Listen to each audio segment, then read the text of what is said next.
السلام علیکم ورحمۃ اللہ وبرکاتہ ناظرین، آج منگلوار ہے، جولائی کی 28، صفر کی 13 اور ساون کی 12 تاریخ۔ پیش خدمت ہیں آج کی اہم ضلع ترقیاتی کمشنر پونچھ نے آفات سماوی سے نمٹنے کی تیاریوں اور بحالی کے کاموں کا لیا جائزہ۔ حالیہ شدید بارشوں اور سیلاب سے متاثرہ سڑکوں، بجلی، پینے کے پانی، آبپاشی اور فلڈ پروٹیکشن کے کام تیز کرنے کی دی ہدایت۔ متعلقہ محکموں کو ہائی الرٹ رہنے، باہمی رابطہ مضبوط بنانے اور ہنگامی وسائل پر وقت دستیاب رکھنے کی تاکید۔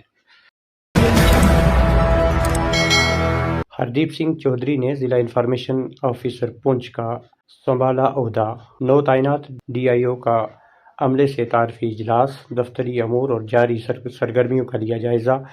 بروقت معلومات کی فراہمی، باہمی ہم آہنگی اور مؤثر کارکردگی کو اولین ترجیح دیا قرار۔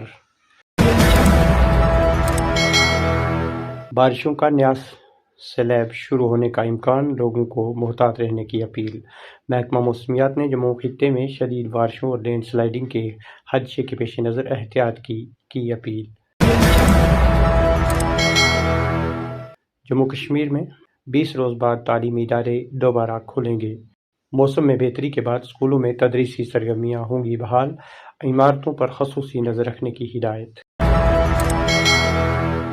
پونچھ اور راجوری میں لاپتہ افراد کی تلاش جاری، موسم بہتر ہونے کی صورت میں سرچ آپریشن میں آرمی اور دیگر ٹیمیں جٹی، ریسکیو ٹیمیں مختلف مقامات پر سرگرم۔ جولائی کی بارشوں سے تباہی، پونچھ راجوری بدستور متاثر، سیلاب، لینڈ سلائڈنگ اور سڑکوں کی بندش کے بعد بحالی کا کام جاری، انتظامیہ مسلسل صورتحال پر نظر رکھے ہوئے۔ منڈی کے بیلار میں وائبرنٹ ولیج پروگرام کے تحت عوامی دربار منعقد، secretary to government Naveen Kumar I A S نے کی بطور خاص شرکت۔ لوگوں کے سنے مسائل، سرکار کی تمام تر اسکیموں کے حوالے سے دی جانکاری۔ جامعہ کشمیر میں اردو اساتذہ کی صلاحیت سازی پر 5 روزہ قومی ورکشاپ کا آغاز۔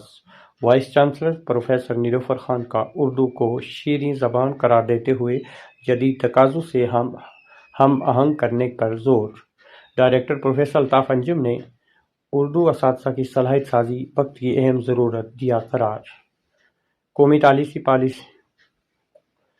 تعلیمی پالیسی 2020 کے تناظر میں جدید تدریسی مہارت، مصنوعی ذہانت اور ڈیجیٹل وسائل پر خصوصی تربیت، ممتاز ماہرین تعلیم اور اردو اساتذہ کی بھرپور شرکت۔ ضلع پونچھ کے دریائے سورن سے ایک اور لاش کی برآمد، مزید تلاش جاری۔ تو ناظرین، اسی کے ساتھ دیجیے اجازت، خدا حافظ۔